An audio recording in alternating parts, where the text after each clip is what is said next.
بہن، آپ کی بیٹی ہمارے گھر بہت خوش رہے گی۔ میرے بیٹے میں کس چیز کی کمی ہے؟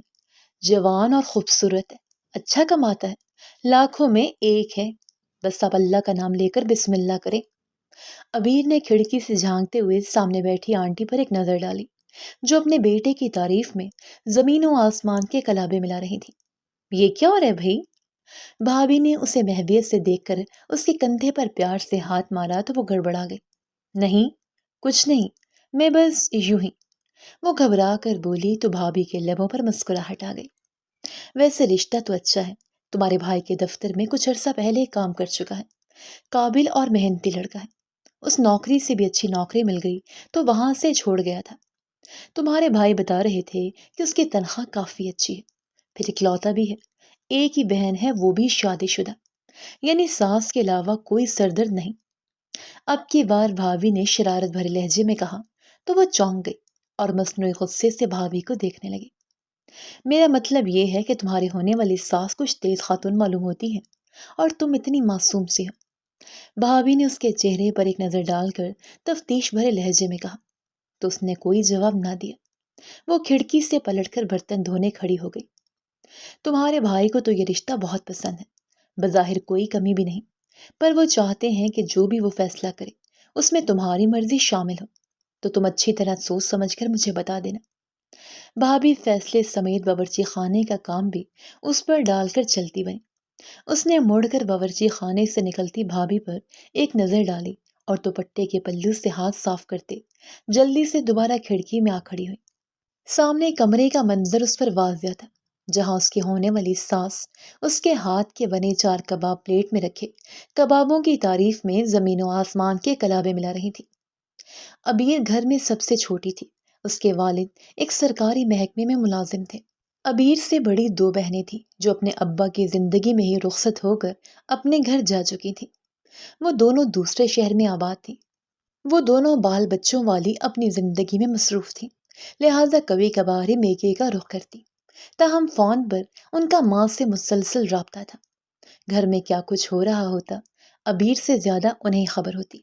وہ ابیر سے زیادہ ہوشیار تھی، یا شاید شادی یا بچوں کے بعد ہو گئی تھی۔ وہ ابیر کو بھی وقتاً فوقتاً صلاح مشورے دینے کی کوشش کرتی کہ بھابھی کے ساتھ کس طرح چالاکی سے رہنا ہے اور گھر کی ساری ذمہ داری خود اپنے کندھوں پر سوار نہیں کرنی، بلکہ اسے بھی ساتھ شامل رکھنا ہے۔ مگر ابیر صدا کی سیدھی سادی تھی، اسے یہ سب چالاکیاں کرنا اول تو آتا نہ تھا، دوسرا وہ کوشش بھی نہ کرتی۔ وہ اپنی ذات سے دوسروں کو سکون دینے کا سوچتی۔ کیا فرق پڑتا ہے ان کاموں سے؟ کام تو ہو ہی جائیں گے، میں کر لوں یا بھابھی، گھر میں سکون کی فضا قائم ہے، وہ زیادہ اہم ہے۔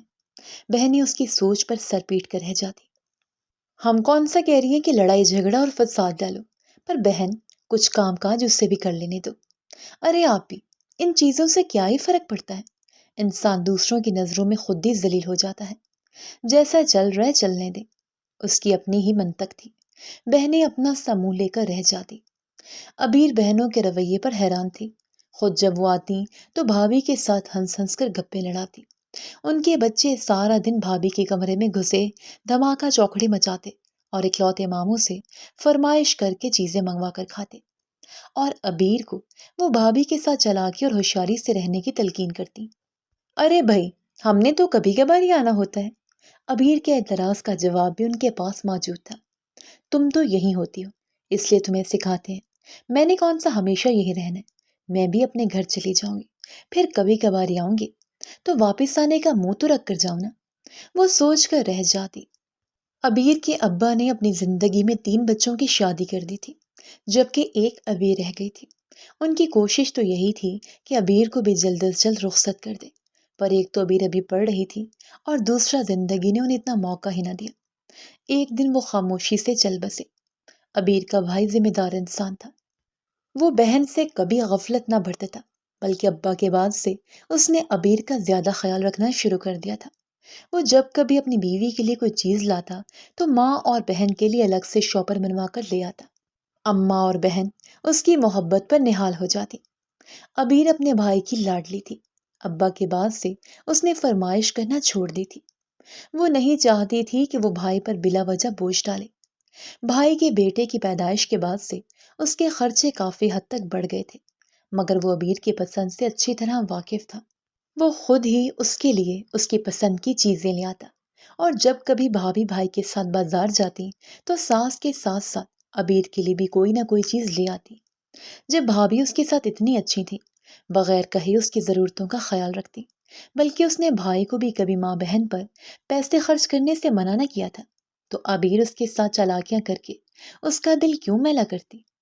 وہ اپنے بچے میں لگ کر اکثر گھر کے کام نہ کر پاتی تو ابیر کبھی ہونٹوں پر شکوہ نہ لاتی، اور اس کے حصے کا تو کیا، بھابھی کے کمرے تک کے کام نپٹا دیتی۔ بھابھی اسے منع بھی کرتی، مگر اس نے بھابھی کو کبھی الگ نہ سمجھا۔ وہ اب گھر کا حصہ تھی، تو اگر اپنے اور ماں کے کپڑے دھونے کے ساتھ وہ بھائی بھابھی کے بھی دھو دیتی تو اس میں حرجی کیا تھا؟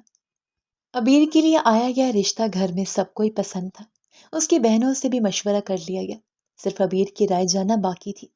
ویسے تو اسے بھی کوئی اعتراض نہیں، مگر پھر بھی میں ایک بار پوچھ لوں گی۔ بھابھی نند کے دل کے حال سے اتنا تو واقف تھی کہ وہ جان سکے کہ ابیر اس رشتے پر خوش تھی۔ جب تک تم اپنے منہ سے نہیں بولو گی، تمہارے بھائی کو یقین نہ ہوگا۔ بھابھی نے اس کی رائے مانگی تو وہ کچھ بول نہ سکی۔ ویسے تو اس کے چہرے پر کوسے قزح کے رنگ بکھرے تھے، پر بھابھی بھی اس کا صاف جواب سننا چاہتی تھی تاکہ اس کے بھائی کو مطمئن کر سکے۔ اگر سب گھر والے خوش ہیں تو مجھے کیا اعتراض ہو سکتا ہے؟ مجھے یقین ہے سب میرے لیے بہتر فیصلہ کریں گے۔ ابیر کی مرضی جان لینے کے بعد ہاں کر دی گئی۔ لڑکے والے کچھ زیادہ ہی بےتاب تھے۔ اگلے ہی دن منگنی کی انگوٹھی پہنانے چلے۔ میں تو بھائی اپنی بہو کو آج ہی اپنا رہی ہوں، آپ لوگ اپنی مرضی سے جب مرضی چلے آنا اور منگنی کی رسم ادا کر لینا۔ ابیر کی ساس نے پیار سے ابیر کا ماتھا چوم کر منگنی کی انگوٹھی اس کی انگلی میں پہنا دی۔ شادی کب تک کرنے کا ارادہ ہے؟ وہ تو شاید ہوا کے گھوڑے پر سوار تھے۔ جی ہم مشورہ کر کے آپ کو بتائیں گے، ابیر کی ماں نے ذرا گھبرا کر کہا تھا، کیونکہ اسے اندازہ ہو گیا تھا کہ جس طرح ابیر کی ساس نے منگنی کرنے میں جلدی کی، ایسے ہی وہ شادی میں بھی جلدی مچائیں گی، اور ویسا ہی ہوا جیسا ابیر کی ماں نے سوچا تھا۔ لڑکے کی طرف سے رسم ادا کرتے ہی ابیر کی ساس نے شادی کی تاریخ کی بات چھیڑ دی۔ شادی تو کرنی ہی ہے آج کل، یہاں بس ذرا تیاری کے لیے وقت مل جاتا۔ ابیر کی ماں نے دھیمی آواز میں کہا، ارے بہن، جیب میں پیسے ہوں تو تیاری کرنا کیا مشکل ہے؟ خیر سے آپ کی بہو بڑی بیٹیاں بھی ہیں، سب مل جل کر کر لیں گی۔ مجھے دیکھیں، مجھے اکیلے ہی تیاری کرنا ہوگی۔ ماہین کی طبیعت کے باعث ایسی حالت میں اسے پریشان نہیں کر سکتی۔ انہوں نے اپنی بیٹی کا نام لیا جو حاملہ تھی۔ شادی میں صرف 4 ماہ کا وقت تھا۔ تیاریاں اگلے دن سے ہی شروع ہو گئی تھیں۔ گھر میں سب بھی مصروف تھے، اپنے اپنے طور پر سب ہی کام سنبھالے ہوئے تھے۔ اماں کے گھٹنوں میں درد کے سبب وہ گھر سے باہر کم ہی نکلتی۔ ویسے بھی انہیں کپڑے لتے اور خریداری کا اتنا اندازہ نہ تھا۔ بھابھی نے ابیر کی خریداری کی ساری ذمہ داری اپنے سر لے لی۔ وہ اپنا بچہ چھوڑ کر روزانہ ہی بازاروں کے چکر لگاتی۔ کبھی بچہ ابیر کے پاس چھوڑ جاتی تو کبھی اپنے میکے پکڑا جاتی، کیونکہ گھر میں ویسے ہی بہت کام تھے۔ روغن مرمت کا کام بھی شروع کر دیا گیا تھا۔ ابیر حیرانی سے سب کو کام میں لگے دیکھتی۔ واقعی بیٹی کو رخصت کرنا کتنا مشکل مرحلہ تھا۔ اسے اب صحیح معنوں میں اندازہ ہوا، اور امی کو منع کرتی رہتی کہ بس اماں، اتنی چیزیں مت لیں، میں نے بھلا یہ سب کہاں استعمال کرنا ہے؟ مگر اماں نے اس معاملے میں اس کی ایک نہ سنی۔ تم استعمال کرو نہ کرو، مگر یہ سامان ضروری ہوتا ہے، تمہارے ہی کام آئے گا۔ وہ نہیں چاہتی تھی کہ وہ بھائی کا سارا پیسہ اپنی شادی پر لگوا دے، ابھی تو آگے اتنے خرچے پڑے تھے۔ رخصتی کا دن آن پہنچا تھا۔ وہ دلہن بنی قیامت ڈھا رہی تھی، مگر بے چینی اس کے انگ انگ سے عیاں تھی۔ کسی اور کو اپنی زندگی کا مالک بنا دینا اتنا آسان نہ تھا۔ اس کا جسم ہولے ہولے کانپ رہا تھا۔ اس کی ماں جان بوجھ کر اس کے قریب نہ رہی تھی کہ شاید ماں کے چہرے پر نظر پڑنے کے بعد وہ خود کو رونے سے نہ روک سکتی۔ وہ خود بے چین تھی۔ ان کے دل کا آخری ٹکڑا بھی آج رخصت ہونے کو تھا۔ ان کے لبوں پر اپنی بچی کی دائمی خوشیوں کی دعا تھی۔ ابیر کو اپنے باپ کی آج بہت یاد آ رہی تھی۔ اس کا دل عجیب انداز میں دھڑک رہا تھا۔ بہنوں اور بھائیوں کی شادی کے مناظر اس کی آنکھوں کے سامنے تھے۔ جب ابا یہاں سے وہاں انتظامات دیکھتے پھر رہے تھے، ابا کو بیٹیوں کی شادی کی بڑی فکر ہوا کرتی تھی۔ کہ سب اچھے سے ہو جائے اور ان کی بیٹی آرام و سکون سے رخصت ہو سکے۔ آج ابیر کی فکر کرنے کے لیے ابا موجود نہ تھے۔ میری ابیر بہت معصوم ہے بیٹا، اس کا خیال رکھنا۔ رخصتی کے وقت اماں کی آواز اس کے کانوں میں پڑی تو وہ اپنے آنسو قابو میں نہ رکھ پائے۔ وہ آنسو بہاتی اپنے شوہر کے سنگ رخصت ہو کر اس کے آنگن میں آ بسی۔ اسے بڑا حوصلہ تھا کہ اس کی شادی اسی شہر میں ہوئی تھی۔ جب کبھی سسرال میں دل گھبراتا فوراً اماں کی گھر آ سکتی تھی۔ بہنوں کی طرح دور ہونے کا جھنجھٹ ہی نہ تھا۔ راہیل نے منہ دکھائی کے طور پر سونے کی چین اس کے گلے میں ڈال دی اور اس کا ہاتھ پکڑ کر اس سے ڈھیروں وعدے کر ڈالے۔ وہ ایک سلجھا ہوا نفیس انسان تھا۔ ابیر کو پوری امید تھی کہ راہیل کے ساتھ اس کی زندگی اچھی گزرے گی۔ اس نے وفادار اور سلیقہ شوار بیوی بننے کا عزم کرتے ہوئے راہیل کے ساتھ عملی زندگی کا آغاز کر دیا تھا۔ وہ باورچی خانے میں کھڑی جلدی جلدی کام نپٹانے میں مصروف تھی۔ تبھی اسے راہیل کی آواز سنائی دی، میری جرابیں کہاں ہیں؟ تمہیں کتنی بار کہا ہے میری سب چیزیں ایک ساتھ رکھ دیا کرو، مجھے دیر ہو رہی ہے۔ وہ فوراً چولہے کی آنچ دھیمی کرتے کمرے کی طرف بھاگی۔ میں نے آپ کے کپڑوں کے ساتھ ہی سب چیزیں رکھ دی تھی۔ میں جھوٹ بول رہا ہوں کیا؟ جب سے تم میری زندگی میں آئے ہو میں روزانہ ہی دفتر سے لیٹ ہو جاتا ہوں۔ تمہیں اچھی طرح معلوم ہے کہ مجھے ان کاموں سے کتنی الجھن ہوتی ہے اگر میری ایک بھی چیز اپنی جگہ پر وقت پر نہ ملے۔ وہ حلق کے بل دھاڑا۔ وہ حیران ہوتی جرابیں ڈھونڈنے لگی۔ میز پر اوپر نیچے ہر جگہ تلاش کرنے کے باوجود جرابیں کہیں نہ تھی۔ اسے اچھی طرح یاد تھا اس نے رات کو راہیل کی تمام چیزیں پوری کر کے رکھی تھی۔ میں دوسرے نکال دیتی ہوں، وہ دھیرے سے کہتی جلدی سے الماری کی جانب بڑھی اور دوسرا جوڑا نکال کر راہیل کو پکڑا دیا۔ ناشتہ لگاؤ جلدی سے۔ اس نے جرابیں اس کے ہاتھ سے جھپٹی اور نیا حکم سنا۔ وہ فوراً باورچی خانے کی جانب بھاگی۔ تیز آنچ پر چائے ابل کر چولہے کے اطراف میں پھیلی تھی۔ جو چائے دیگچی میں بچ گئی تھی وہ پک پک کر کالی ہو چکی تھی۔ یا خدایا! اس نے اپنا سر پکڑ لیا۔ یہ سب کیا ہو رہا تھا اس کے ساتھ؟ اس کو اچھی طرح یاد آتا ہے کہ وہ چولہے کی آنچ دھیمی کر کے کمرے کی طرف بڑھی تھی۔ راہیل اتنی کالی چائے نہ پیتا تھا۔ اسے جلدی سے دودھ ڈال کر چائے کی کچھ شکل نکالی اور ناشتہ نکالنے لگی۔ لے بھی آؤ اب۔ راہیل کی چنگھاڑتی ہوئی آواز سن کر وہ فوراً باورچی خانے سے باہر نکلی اور ٹرے اس کے سامنے لے جا کر رکھ دی۔ اماں کہاں ہیں؟ راہیل نے بھویں اچکا کر ماں کا پوچھا۔ میں بلاتی ہوں۔ وہ فوراً ساس کے کمرے کی جانب بڑھی۔ اماں ناشتہ کر لیں۔ اس نے ساس کو ہلکی سی آواز دی تو انہوں نے کلس مندی سے آنکھیں کھولی۔ ہاں جاگ رہی ہوں بیٹا۔ نیند کی دوا لیتی ہوں نا بیٹا تو اٹھنے میں مشکل ہوتی ہے۔ وہ دھیرے سے اٹھ بیٹھی۔ یہ راہیل کیوں چلا رہا ہے اتنی صبح صبح؟ ان کے سوال پر اس پر گھڑوں پانی پڑ گئے۔ بس وہ ان کی جرابیں نہیں مل رہی تھی۔ وہ دھیمے سے بولی، کوئی بات نہیں بیٹی، تم پریشان نہ ہو، وہ ایسا ہی ہے، اسے اپنی ہر چیز وقت پر اور جگہ پر چاہیے ہوتی ہے۔ راہیل کو کہو ناشتہ شروع کرے، اسے دیر ہو رہی ہوگی، میں فریش ہو کر آتی ہوں۔ وہ اسے ہدایت کرتی واش روم کی طرف بڑھی تو وہ سر ہلاتی کمرے سے باہر نکل آئی۔ کاموں کی عادت اسے شروع سے تھی۔ بڑی بہنوں کے ہوتے ہوئے بھی وہ کام کاج میں ہمیشہ ان کا ہاتھ بٹایا کرتی۔ اس کی دوسرے نمبر والی بہن ذرا کام چور تھی، پر اس کی کمی وہ پوری کرتی اور بڑی بہن کے ساتھ لگی رہتی تاکہ ان دونوں بہنوں میں کام کو لے کر ایک دوسرے کے ساتھ لڑائی نہ ہو۔ بہنوں کی شادیوں کے بعد سارا کام اس نے ہی سنبھالا، بلکہ بہنوں کی شادی اور پھر بھائی کی شادی تک وہ کام میں ماہر ہو چکی تھی۔ وہ اماں کو کسی کام کو ہاتھ نہ لگانے دیتی۔ اسے ہمیشہ یہی احساس رہتا بہنوں کی طرح وہ بھی رخصت ہو کر چلی جائے گی تو اسے ہمیشہ یہی افسوس رہے گا کہ اس نے اپنی ماں کی خدمت نہیں کی، جبکہ اب ساس کی خدمت کر رہی ہے، اس لیے اس نے ماں کی خوب خدمت کی تھی۔ اب اسے کوئی پچھتاوا نہ تھا، بلکہ وہ اپنی ساس کو اپنی ماں کی طرح سمجھتی۔ مگر نہ جانے کیا معاملہ تھا، یہاں اس سے ہر کام الٹا ہو جاتا۔ اس کی ساس اسے پیار سے سمجھاتی، بلکہ راہیل کو بھی غصہ نہ کرنے کی تاکید کرتی، مگر راہیل کا رویہ ایک دم بدل جاتا۔ وہ اس پر چیختا چلاتا غصہ کرتا جب اس کی چیزیں پوری نہ ہو پاتی۔ تم دھیان سے کام کیا کرو، نہ جانے تمہارا دھیان کہاں ہوتا ہے۔ وہ دن بھر کا تھکا ہارا رات کو کھانا کھانے بیٹھتا تو کھانے میں نمک اس قدر تیز ہوتا کہ نوالا نگلنا محال ہو جاتا۔ وہ دراصل مجھے ابھی یہاں کے چمچوں کا اندازہ نہیں، وہ شرمندگی سے وضاحت دیتی۔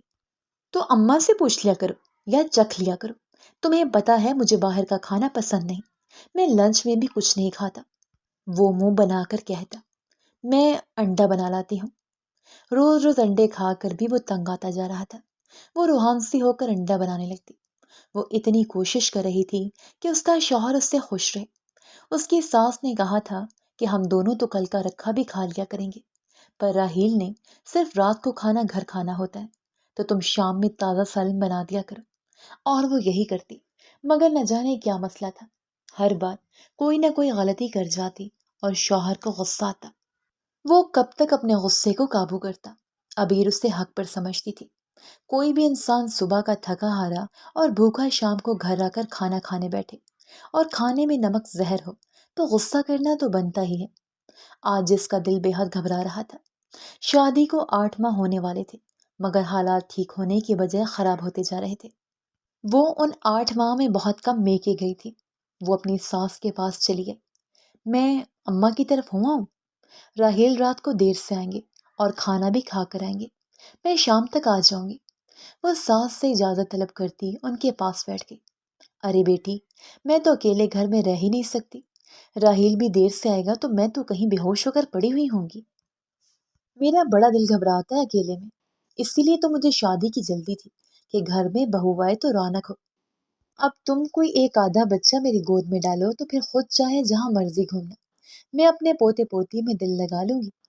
وہ دونوں ہاتھ اٹھا کر فیصلہ سناتی بولی تو ابیر دل محسوس کر ان کے کمرے سے نکل آئے۔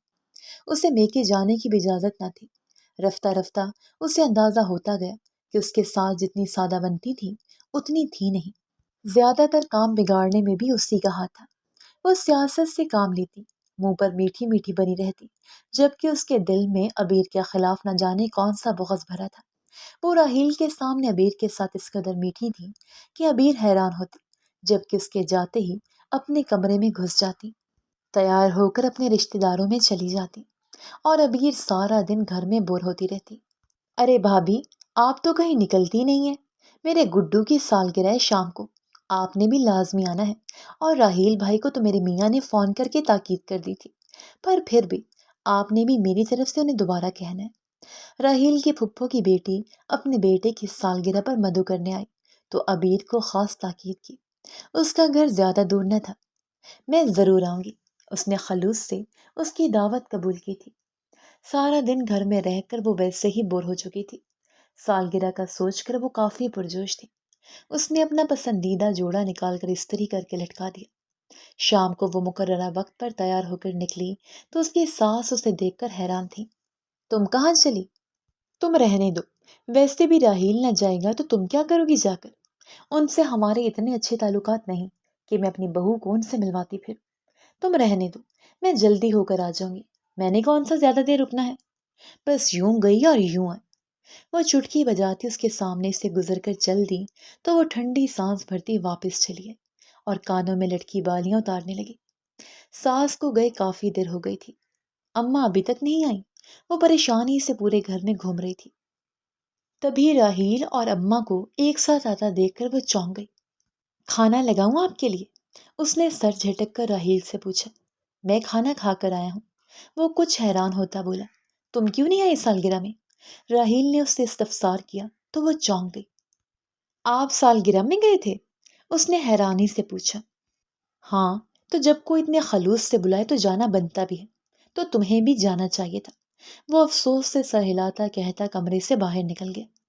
ابیر کو اچھی طرح سمجھ آ گئی تھی کہ اس کی ساس اس کے ساتھ کیا کھیل کھیل رہی تھی۔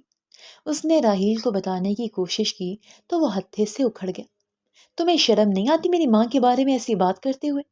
بیٹی کہتے کہتے ان کا منہ سوکھ جاتا ہے، اور تم ہو کہ بہو ہو کے دکھا رہی ہو۔ آئندہ میرے سامنے میری ماں کے بارے میں ایسی بات نہ کرنا۔ تمہیں نہیں معلوم کہ وہ تمہارے بارے میں کیا رائے رکھتی ہیں؟ وہ تمہیں اپنی بیٹی سے زیادہ عزیز رکھتی ہیں۔ وہ مجھے ہر پل تاکید کرتی ہیں کہ میں تمہارا خیال رکھوں اور تم پر غصہ نہ کروں۔ راہیل کو سمجھانا اتنا آسان نہ تھا۔ خود ابیر کو بھی کافی عرصے بعد اپنی ساس کی سازشوں کا علم ہوا تھا، مگر راہیل یہ ماننے کو تیار نہ تھا کہ اس کی ماں جان بوجھ کر یہ سب کرتی تھی۔ وہ راہیل کے کپڑے تیار کر کے رکھتی تو اس میں سے کوئی نہ کوئی چیز غائب ہوتی، کبھی جرابیں نہ مل کر دے رہی ہوتی تو کبھی ٹائی غائب ہو جاتی۔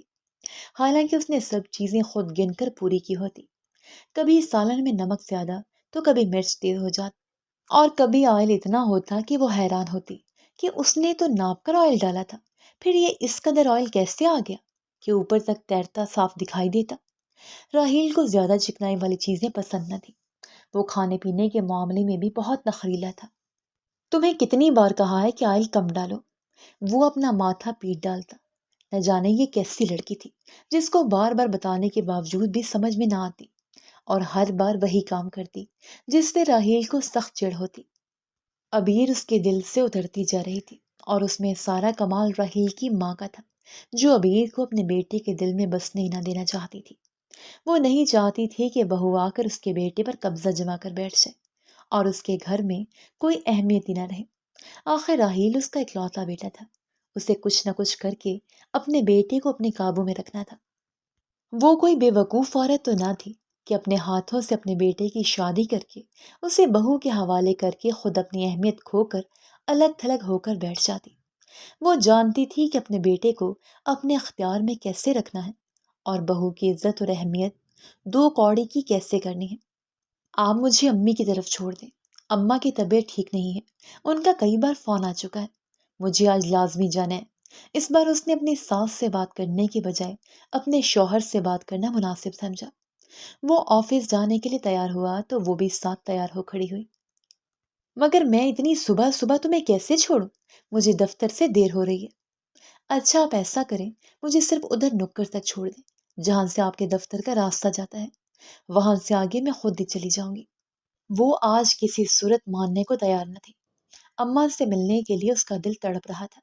ٹھیک ہے، تم نے اماں سے تو اجازت لے لی ہے نا؟ راہیل رضامند ہوا تو وہ خوش ہو گئی، مگر اس کے اگلے لفظ سن کر اس پر سکتہ طاری ہو گیا۔ آپ چلیں، بس میں اپنا بیگ لے کر آئی۔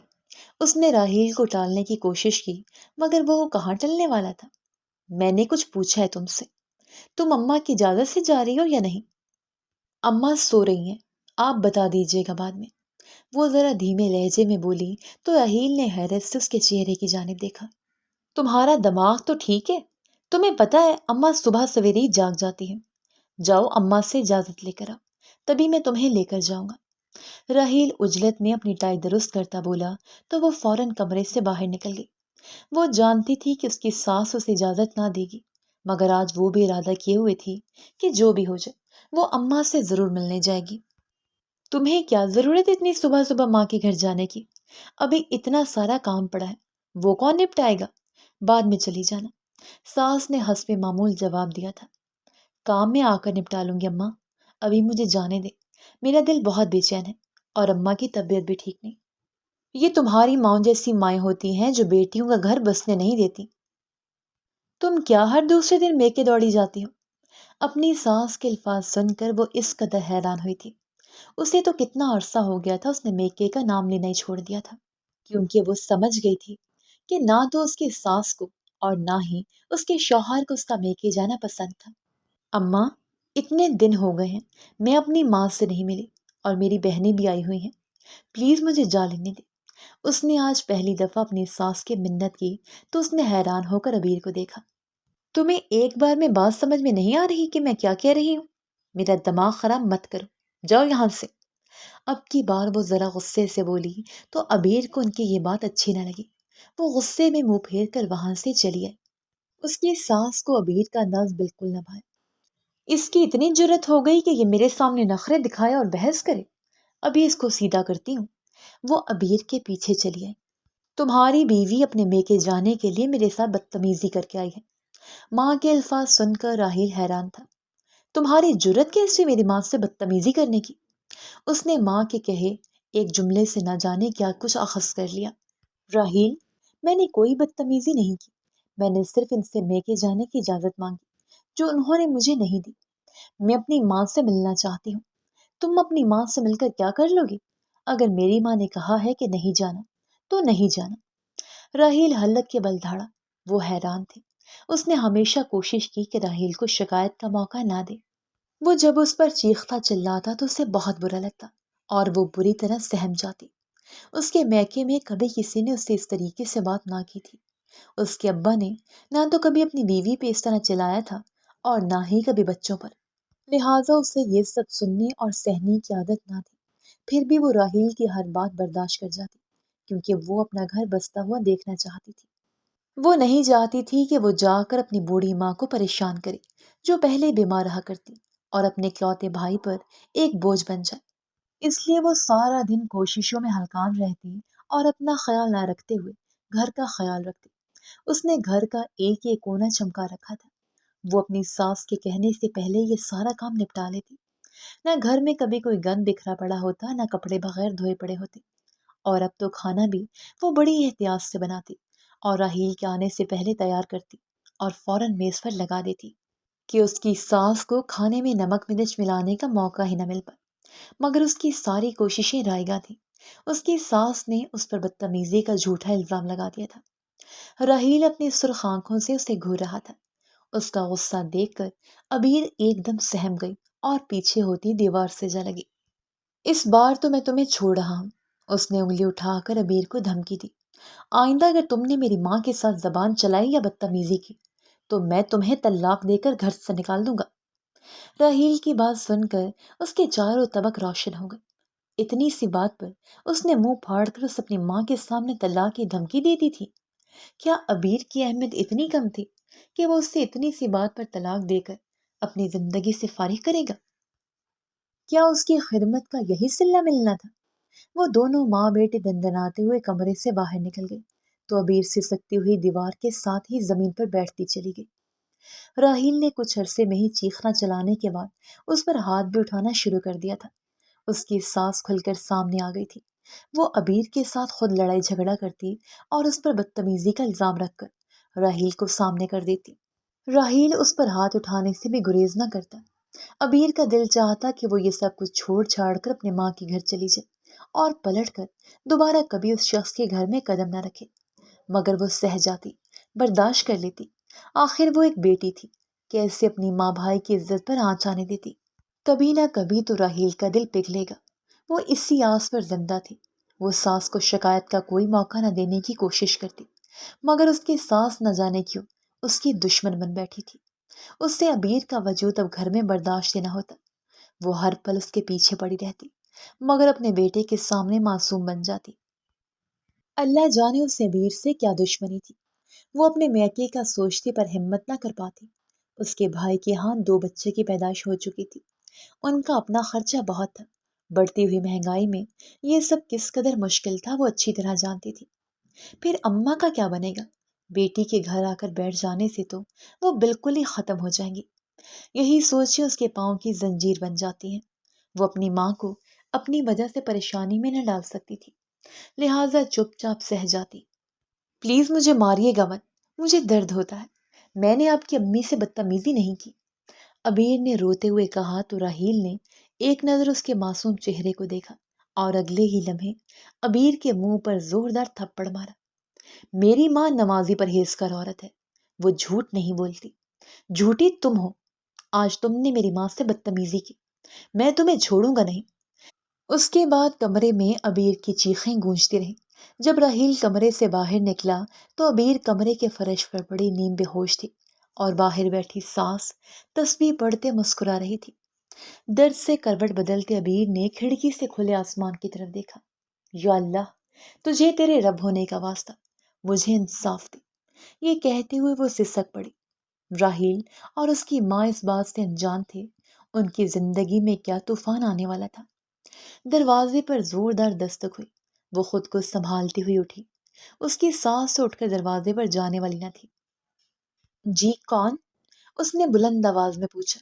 پولیس ہے، دروازہ کھولو۔ وہ حیران ہوتی ہوئی پیچھے ہٹی تھی۔ اس کی سانس بھی صحن میں آ کھڑی ہوئی تو اس نے حوصلہ کر کے دروازہ کھول دیا۔ یہ راہیل کا گھر ہے؟ ہاں جی، وہ گھر پر نہیں ہے، دفتر گئے ہیں، وہ حیران ہوتی بولی۔ تبھی 2 لیڈی پولیس عبیر کی نند کو لیے آگے بڑھی۔ وہ زخمی حالت میں تھی۔ یہ آپ کی بیٹی ہے؟ پولیس نے عبیر کی ساس سے سوال کیا تو وہ گھبرا کر آگے بڑھی۔ ہاں، کیا ہوا میری بیٹی کو؟ وہ فوراً اپنی بیٹی سے جا لپٹی۔ یہ خودکشی کر رہی تھی، 2 آدمیوں نے دیکھ کر اسے بچا لیا، وہ پولیس اسٹیشن چھوڑ گئے۔ عبیر کی ساس کے چہرے پر رنگ اڑے ہوئے تھے۔ میری بچی اس حال کو کیسے پہنچی؟ اس کی آنکھوں سے آنسوں کی لڑی جاری تھی۔ پولیس کچھ ضروری معلومات کر کے واپس لوٹ گئی۔ ابیر کی ساس نے راہیل کو فون کر کے گھر بلا لیا۔ وہ بھی اپنی بہن کی حالت دیکھ کر پریشان تھا۔ تمہاری یہ حالت کس نے کی اور تمہیں خودکشی کرنے کی کیا سوجی؟ مجھے بتا، تمہارا شوہر کہاں ہے؟ کیا وہ تمہارے ساتھ اچھا سلوک نہیں کرتا؟ راہیل نے بے چینی سے اس پر سوالات کی بوچھاڑ کر دی۔ وہ کچھ بولنے کی پوزیشن میں کہاں تھی۔ وہ حیران نظروں سے کبھی اپنی ماں کو اور کبھی راہیل کو تک رہی تھی۔ ایسا معلوم ہوتا تھا کہ وہ اپنی ماں اور بھائی کو ہی نہیں پہچان رہی۔ مجھے مت مارنا، میں نے کچھ نہیں کیا۔ راہیل نے اس کا بازو پکڑ لیا تھا کہ وہ کچھ بولے تو وہ سہم گئی۔ مجھے مت مارنا، وہ ڈرتی ہوئی پیچھے دیوار سے جا لگی۔ راہیل اور اس کی ماں حیران نظروں سے اسے تک رہے تھے۔ ہم تجھے کیوں ماریں گے میری بیٹی؟ میری بچی میرے پاس چلی۔ ابیر کی سانس اپنی بیٹی کو پیار محبت سے پاس بلایا تو وہ ماں کی جانب نہ بڑھی، بلکہ ابیر کو دیکھ کر اس کے پاس بھاگی چلی گئی اور اس سے لپٹ گئی۔ مجھے بچا لو، مجھے ان لوگوں سے بچا لو، یہ مجھے مار ڈالیں گے۔ ابیر حیران تھی کہ اس کی نند کو آخر کیا ہو گیا تھا۔ کوئی تمہیں کچھ نہیں کرے گا، میرے ہوتے ہوئے کوئی تمہیں کچھ نہیں کہہ سکتا، تم فکر مت کرو، میرے ساتھ آؤ۔ ابیر اس کو لیے اپنے کمرے میں چلی آئی اور اس کو بستر پر لٹا دیا۔ میں تمہارے لیے کچھ کھانے کو لے کر آتی ہوں۔ ابیر نے اس کو کھانا کھلایا۔ وہ روتے ہوئے چند نوالے ہی کھا پائی۔ ابیر نے اس کو دوا دے کر سلا دیا۔ ابھی وہ صدمے میں ہی اٹھے گی تو امید ہے اس کی حالت میں بہتری آئے گی۔ ابیر نے دھیمے سے جا کر اپنے شوہر اور ساس کو آگاہ کیا، جو سر پکڑے بیٹھے تھے، اور خود باورچی خانے میں کھانا پکانے گھس گئی۔ اماں، بہزاد میرے ساتھ اچھا سلوک نہ کرتا اور اپنی ماں کی باتوں میں آ کر مار پیٹ کرتا اور ہاتھ اٹھانے سے گریز نہ کرتا۔ میں نے اسے دھمکی دی کہ میں گھر چھوڑ کر اپنی ماں کے گھر چلی جاؤں گی تو وہ الٹا مجھ پر غصہ کرنے لگا اور مجھے مارنے پیٹنے لگا۔ اس نے میرے بچے کا بھی خیال نہ کیا اور اس کو بھی اٹھا کر دور پھینک دیا۔ اب میں اس ظالم شخص کے ساتھ ایک پل نہ رہ سکتی تھی، لہٰذا اپنا سامان باندھنے لگی۔ جب میں گھر سے نکلنے لگی تو اس نے کہا کہ تو ایسے نہیں جائے گا، اگر جانا ہی ہے تو طلاق لے کر جا، ورنہ گھر سے قدم باہر نہ نکالنا۔ میں نے بھی غصے میں آ کر کہہ دیا کہ دے طلاق مجھے، پر میں جاؤں گی ضرور۔ تو اس نے مجھے سچ مچ میں ہی طلاق دے دی۔ میں پریشان روتی ہوئی اپنے بچے کو لے کر گھر سے نکلی تو اس نے میرا بچہ مجھ سے چھین لیا کہ یہ بچہ نہیں جائے گا، تجھے جانا ہے تو تو جا۔ میں نے اس کی بہت منت کی کہ میرا بچہ مجھے واپس کر دے، میں اپنے بچے کے بغیر نہیں رہ سکتی، پر وہ نہ مانا۔ اس کی ماں نے اسے کہا کہ یہاں سے نکلے گی تو کہیں کسی رشتے دار کے گھر جائے گی اور ہماری بدنامی کروائے گی، تو اسے بس میں ہی بٹھا تاکہ ہم اپنے رشتے داروں کو کہہ سکیں کہ وہ گھر سے بھاگ گئی ہے۔ میرا شوہر مجھے اس شہر کی بس میں بٹھا کر چلا گیا اور میں شہر پہنچ گئی، پر میں آپ لوگوں کے پاس کس منہ سے طلاق لے کر آتی؟ مجھے اپنے بچے کی بہت یاد آ رہی تھی، میں اپنے بچے کی یاد میں تڑپ رہی تھی، لہٰذا میں پل کے اوپر سے گزری تو میں نے اپنے آپ کو بڑی نہر کے پانی کے سپرد کر دیا۔ میں نے نہیں مزید جینا، میں نے زندگی کا بہت لطف اٹھا لیا، مجھے مزید نہیں جینا، مجھے اس دنیا سے جانا ہے۔ مگر لوگوں نے مجھے بچا لیا اور پولیس اسٹیشن پہنچا دیا۔ ابیر کی نند سو کر اٹھی تو اس کے حواس قدر بحال تھے۔ اس نے اپنی ماں کو اپنے لوٹنے پٹنے کی ساری داستان سنائی۔ اس کی ماں سر پکڑے بیٹھی تھی۔ مجھے معلوم ہوتا کہ وہ بدذات تیرے ساتھ ایسا سلوک کرے گا تو میں پہلے ہی تجھے لے آتی، تو مجھے ایک بار فون تو کر کے بتاتی۔ اماں، میں آپ پر بوجھ نہیں بننا چاہتی تھی، اتنی مشکلوں سے تو بھائی نے میری شادی کی تھی، اب میں دوبارہ سے آپ کے در پر آ کر بیٹھ جاتی، میں ایسا نہ چاہتی تھی۔ اور ویسے بھی میں جانتی تھی کہ اگر میں ناراض ہو کر بھی آؤں گی تو وہ میرا بچہ مجھ سے چھین لے گا، میں بچے کے بغیر کیسے رہوں گی اماں؟ وہ تڑپ رہی تھی۔ تم فکر نہ کرو، میں تمہارا بچہ تمہیں اس سے چھین کر لا دوں گا۔ راہیل کی آواز جیسے گہرے کنویں سے سنائی دی۔ ابیر اپنے کمرے میں اداس بیٹھی تھی، اس کی بہنیں بھی واپس ہو کر چلی گئی تھی، وہ اپنے گھر نہ جا سکی تھی۔ اب تو اس کی نند آ گئی تھی، اب تو اس کے جانے کا سوال ہی پیدا نہ ہوتا۔ گھر میں کام مزید بڑھ گیا تھا، وہ سارے گھر کے کام نپٹاتے مگر شکایت کا ایک لفظ بھی ہونٹوں پر نہ لاتی، مگر اداسی اس کے چہرے سے چپک کر رہ گئی تھی۔ تبھی راہیل کمرے میں چلا آیا۔ میں آپ کے لیے چائے بنا کر لاتی ہوں۔ وہ فوراً سے اٹھتی ہوئی باورچی خانے کی طرف بھاگی، جانتی تھی کہ اس وقت راہیل کے چائے پینے کا وقت تھا۔ راہیل نے دروازے سے نکلتے اس کا ہاتھ پکڑ لیا۔ تم رکو، مجھے تم سے ضروری بات کرنی ہے۔ ابیر کا دل دھڑک اٹھا، نہ جانے اب کیا ہو گیا تھا، شاید اس سے کوئی غلطی ہو گئی تھی، یا اس کی ساس نے پھر سے راہیل سے اس کی شکایت لگا دی تھی۔ مگر میں نے کچھ نہیں کیا، وہ کانپتی ہوئی آواز میں بولی تو راہیل نے غور سے اس کا چہرہ دیکھا۔ تم میرے پاس آ کے یہاں بیٹھو۔ اس نے اسے بستر پر بٹھایا اور خود اس کے قدموں کے قریب بیٹھ گیا۔ یہ آپ کیا کر رہے ہیں؟ میں تم سے معافی مانگنا چاہتا ہوں۔ میں معافی کا طلبگار ہوں۔ میری بہن کے ساتھ جو کچھ ہوا، اس کے بعد میرا دل پگھل کر رہ گیا۔ میں اپنے آپ کو قصوروار مانتا ہوں۔ میں نے تمہارے ساتھ جو رویہ اپنانے رکھا، وہ مجھے بالکل نہیں اپنانا چاہیے تھا۔ بھلے تمہاری غلطی ہوتی تب بھی، مگر اماں نے مجھے سب بتا دیا۔ تمہاری کوئی غلطی نہیں تھی۔ وہ جان بوجھ کر تمہاری شکایت مجھ سے لگاتی تاکہ میں تمہارے ساتھ برا رویہ اپنا۔ انہوں نے جو کیا سب مجھے بتایا۔ میں بچہ نہیں تھا، مگر نہ جانے کیسے ان کی باتوں میں آتا گیا۔ میں اپنی ماں سے بہت پیار کرتا ہوں، مگر اس کا مطلب یہ نہ تھا کہ میں تمہارے ساتھ زیادتی کروں۔ تم مجھے معاف کر دو، میں نے تمہارے اوپر بہت ظلم و ستم کیے۔ میں اب کبھی اپنی ماں کی باتوں میں نہ آؤں گا، بلکہ سچائی سے حالات کا جائزہ لینے کے بعد ہی کوئی قدم اٹھاؤں گا۔ وہ ابیر کے سامنے ہاتھ جوڑ کر بیٹھا تھا۔ خود پر بیتی تو مجھے اچھی طرح اپنی غلطی کا احساس ہو گیا۔ جیسے میری بہن مجھے عزیز ہے، تم بھی تو کسی کی بہن بیٹی ہو۔ مجھے تمہارے ساتھ ایسا سلوک نہیں رکھنا چاہیے۔ تم اپنی ماں کے گھر جانا چاہتی ہو تو جا سکتی ہو، اور جب مرضی رہ کر واپس آنا، مجھے کوئی اعتراض نہ ہوگا۔ اپنی ماں کا ذکر سن کر ابیر کی آنکھیں بھیگ گئی۔ کیا واقعی میں امی سے ملنے جا سکتی ہوں؟ وہ حسرت بھرے انداز میں بولی تو راہیل کو اس پر بے انتہا پیار آیا۔ ہاں بالکل جا سکتی ہو، اور اس کا دل درد سے بھرا تھا۔ اپنی بیوی کے ساتھ برا رویہ رکھنے پر وہ بے حد شرمندہ تھا۔ اس نے دل میں ٹھان لی تھی کہ وہ آئندہ اپنی معصوم بیوی کے ساتھ کبھی برا رویہ نہ رکھے گا، بلکہ جتنا ممکن ہو سکے اس کا خیال رکھے گا۔